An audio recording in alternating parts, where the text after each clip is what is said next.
दूर किसी जंगल में चिड़िया अपने पति और दो बेटियों के साथ रहती थी। उसका पति मेहनत मजदूरी करता था। वो इतना ज्यादा तो नहीं कमाता था, लेकिन इतना कमा लेता था कि वो 2 समय की रोटी आराम से खा लेते थे। अब कुछ समय से मानो चिड़ा बीमार रहने लगा था, लेकिन वो अपनी बीमारी के बावजूद काम पर जाता। एक दिन सुबह सवेरे वो काम पर जाने ही वाला था कि उसे चक्कर आता है और वो गिर जाता है। अरे गुड़िया के पापा, क्या हुआ? मैंने आपको कितनी बार कहा है एक बार डॉक्टर के पास जाकर अपना चेकअप करवा लें, लेकिन आप भी मेरी एक नहीं सुनते। आज तो मैं आपको डॉक्टर के पास ले जाकर ही रहूंगी। गुड़िया बेटी, आप अपनी बहना का ख्याल रखना। मैं आपके पापा को डॉक्टर के पास लेकर जा रही हूँ। जी मम्मा, मैं बहना का ख्याल रख लूंगी, आप जाएं। फिर रानो अपने पति को बुलबुल डॉक्टर के पास ले जाती है।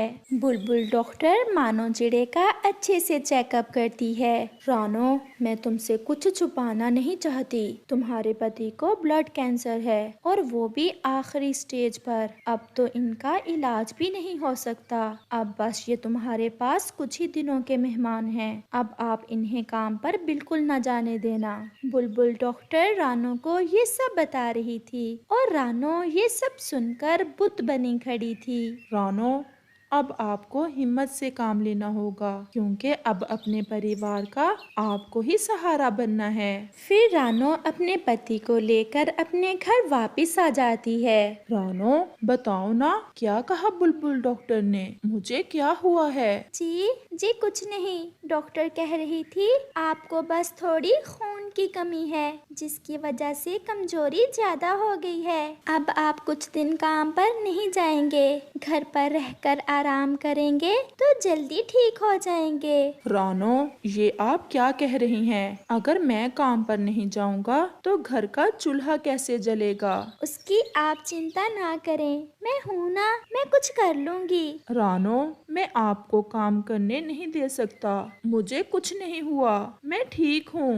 बस कुछ दिन आप आराम कर लें, फिर आपने ही काम करना है। अब मैं मजीद आपकी कोई बात नहीं सुनूंगी। गुड़िया, आप अपने पापा और बहना का ख्याल रखना।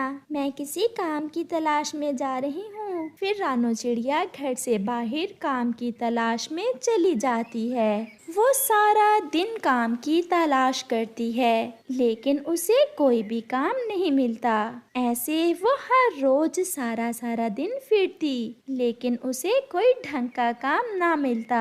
बस थोड़ी बहुत मजदूरी मिलती, जिससे वो अपने बच्चों और पति के लिए एक वक्त का भोजन ले जाती। अब उसके पति की हालत भी दिन ब दिन खराब होती जा रही थी। फिर एक दिन उसका पति उन्हें छोड़कर हमेशा हमेशा के लिए चला जाता है। उसकी बेटियां रो रही थीं। पापा, पापा, उठें, आंखें खोलें। पापा, आपको क्या हो गया?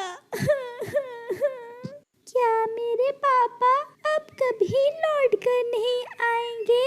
मुझे रात को कहानी कौन सुनाया करेगा? रानो अपनी दोनों बेटियों को अपने साथ लगा लेती है। चुप कर जाओ मेरी बच्चियों, चुप कर जाओ। हमारा साथ आपके पापा के साथ बस यहीं तक था।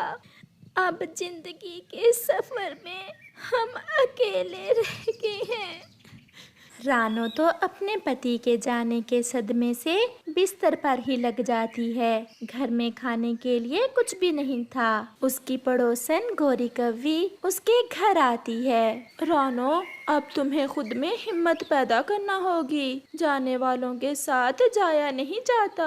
देखो जरा अपनी बच्चियों की तरफ, उनका तो तुम्हारे सिवा कोई नहीं है। गोरी बहन, मुझे कुछ समझ नहीं आ रहा, मैं क्या करूं? मैं अपनी बेटियों को अकेले कैसे पालूंगी? मुझे मुझे तो कोई अच्छा काम भी नहीं मिल रहा। रानो, तुम्हारे पति की थोड़ी सी जमीन तो थी जिस पर केलों के पेड़ थे, तुम वो केले बेच आया करो। लेकिन गौरी, वो केले तो अभी कच्चे हैं और उनके पकने में अभी 1 महीना रहता है। रानो, कच्चे केले तो पके हुए केलों से भी ज्यादा अच्छे दामों बिक जाते हैं। गौरी बहन, वो कैसे? रानो, कच्चे केलों की चिप्स बहुत शौक से खाते हैं पक्षी। तुम ऐसा करो, कच्चे केलों की चिप्स बनाकर बेचना शुरू कर दो। तुम देखना कितना मुनाफा होगा तुम्हें। गौरी, ये बात मेरे दिमाग में नहीं आई। गौरी, आपका बहुत बहुत धन्यवाद मुझे इतना अच्छा मशवरा देने के लिए। मैं कल से ही ये काम शुरू कर दूंगी। अगले दिन रानो अपने केलों के पेड़ से कच्चे केले तोड़कर लाई और उनकी चिप्स बनाकर ठेला लगा लिया। शाम तक उसकी सारी चिप्स ही बिक गई। उस दिन उसकी बेटियों ने पेट भर भोजन खाया। फिर तो रानो का चिप्स बेचने का काम बहुत अच्छे से चलने लगा और उसके घर के हालात ठीक हो गए। उसकी बेटियां भी उसके काम में उसका हाथ बटाती। लेकिन अब भी रानो अपने पति को याद करके बहुत दुखी हो जाती। अब उसके पास सब कुछ था सिवाय उसके पति के, जिसकी कमी को कोई पूरा नहीं कर सकता था। उका मारा कौवा उड़ते उड़ते इंसानों की बस्ती की तरफ निकल जाता है। वो थक हार कर एक पेड़ पर बैठ जाता है। आज तो इंसानों की आबादी से भी कुछ नहीं मिला। लगता है आज भूखे ही घर लौट कर जाना होगा। कौवा बैठा ऐसे सोच रहा था कि उसे किसी चीज की खुशबू महसूस होती है। ये खुशबू कितनी अच्छी लग रही है। ये कहाँ से आ रही होगी? फिर उसका ध्यान थोड़ी ही दूर किसान के घर में जाता है, जहाँ किसान की पत्नी अंडा फ्राई कर रही थी। ये क्या? ये किसान की पत्नी अंडा खा रही है? क्या अंडे भी खाए जाते हैं? किसी तरह अगर ये अंडा मुझे मिल जाए तो कितना मजा आए मुझे इस अंडे को खाने का। चलो जाता हूँ किसान की पत्नी के पास। कौवा ऐसे सोचते हुए किसान की पत्नी के पास जाता है। माँ जी, ये क्या? आप अंडा ऐसे पकाकर क्यों खा रही हैं? इसे हम इंसान फ्राई अंडा कहते हैं और ये अंडा फ्राई हम इंसानों का मनपसंद भोजन है। हर किसी को अंडा फ्राई बहुत पसंद है। इस पर हल्का सा नमक लगाकर खाते हैं। माँ जी, मैं आपको खाते देखना चाहता हूँ। मुझे खाकर तो दिखाएं, ये अंडा फ्राई कैसे खाते हैं। मैं थोड़ा सा नमक लेकर आती हूँ और फिर तुम्हें खाकर दिखाऊंगी। किसान की पत्नी नमक लेने चली जाती है और कालू कौवा किसान की पत्नी का फ्राई अंडा उठाकर भाग जाता है। कालू कौवा थोड़ी दूर जंगल में जाकर वो अंडा खा लेता है। वाह वाह, आज तो फ्राई अंडा खाने का मजा ही आ गया। जिंदगी में पहली बार इतनी स्वादिष्ट चीज खाई है। गोरी को बताता हूँ जाकर। फिर कालू कौवा अपना पेट भरकर अपने घर की तरफ उड़ता है। गोरी, गोरी, आज मैंने एक ऐसी चीज खाई है जो तुमने कभी नहीं खाई। अकेले अकेले ही खाकर पति जी अब क्यों मेरा जी तरसा रहे हो? गोरी, आज मैंने फ्राई अंडा खाया है। मेरा विश्वास करो, वो बहुत स्वादिष्ट था। इतना स्वादिष्ट कि मेरे मुंह में अभी तक उसका स्वाद है। कालू जी, क्या था जो थोड़ा सा अपनी सुंदर पत्नी के लिए भी ले आते? मैंने भी योजना बनाई है। अब हम दोनों हर रोज फ्राई अंडा ही खाया करेंगे। परंतु वो कैसे? इतना बड़ा जंगल है, हम रोज किसी न किसी पक्षी का अंडा चुरा लिया करेंगे और फ्राई करके खा लिया करेंगे। कालू जी, मुझसे और इंतजार नहीं हो पा रहा। अब जल्दी से मुझे अंडा फ्राई खिला दो। तुम घोंसले में बैठो और मैं जाता हूँ और किसी पक्षी का अंडा चुरा कर लाता हूँ। कौवा वहाँ से उड़ता है। उसे थोड़ी ही दूर चिड़िया के घोंसले में 2 अंडे दिखाई देते हैं। कौवा उनमें से एक अंडा उठाकर भाग जाता है और जाकर वो अंडा फ्राई करके अपनी पत्नी को देता है। अब जरा खाकर मुझे इसका स्वाद बताओ। ये तो देखने में ही बहुत स्वादिष्ट लग रहा है। फिर गोरी कव्वी वो फ्राई अंडा खा लेती है। कालू जी, सच ही कहा था तुमने, ऐसी स्वादिष्ट चीज मैंने पहले नहीं खाई। अब तो हम हर रोज ऐसा ही किया करेंगे और हम सभी पक्षियों के अंडे फ्राई कर करके खा जाएंगे। चिड़िया जब घर लौट कर आती है तो अपना एक अंडा ना देखकर रोने लग जाती है। कोई जालिम मेरा अंडा उठा ले गया। जालिम ने मेरे छोटे से बच्चे को दुनिया में आने से पहले ही मार दिया। क्या मिला होगा जालिम तुम्हें ऐसा करके? ये सब देख तोता भी वहाँ आ जाता है। चिड़िया चिड़िया, क्या हुआ? आप ऐसे रो क्यों रही हो? तोते भैया, मेरा अंडा कोई चोर उठा ले गया है। मैं थोड़ी देर के लिए नदी पर पानी पीने गई थी। चिड़िया बहन, अंडे खाने वाला पक्षी तो कोई भी नहीं रहता हमारे बीच, फिर ये सब कैसे हो गया? दूसरे दिन कौवा और कव्वी फिर से उड़ते हैं। वो अपना फ्राई पैन साथ ही लेते हैं।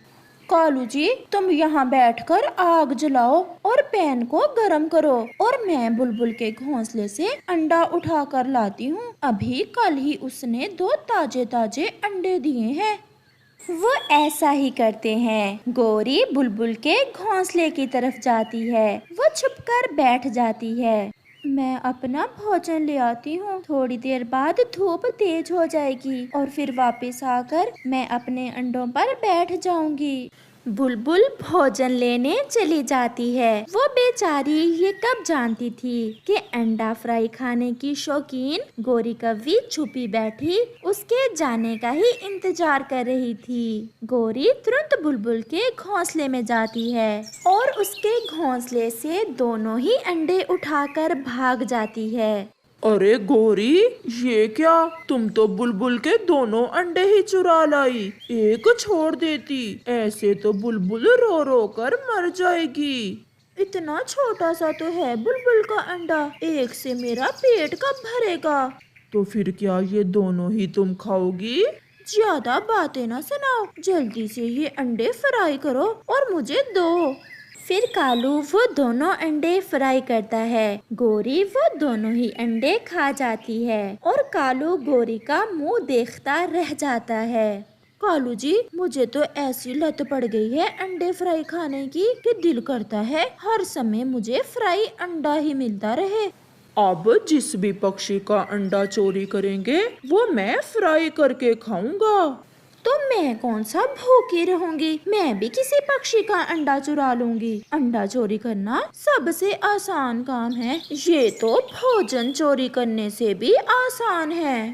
पहले मेरा अंडा चुराया, फिर बुलबुल के दोनों अंडे और आज कबूतर का अंडा भी चोरी हो गया। अगर ऐसे ही चलता रहा तो हमारे जंगल में किसी के अंडे भी नहीं बचेंगे।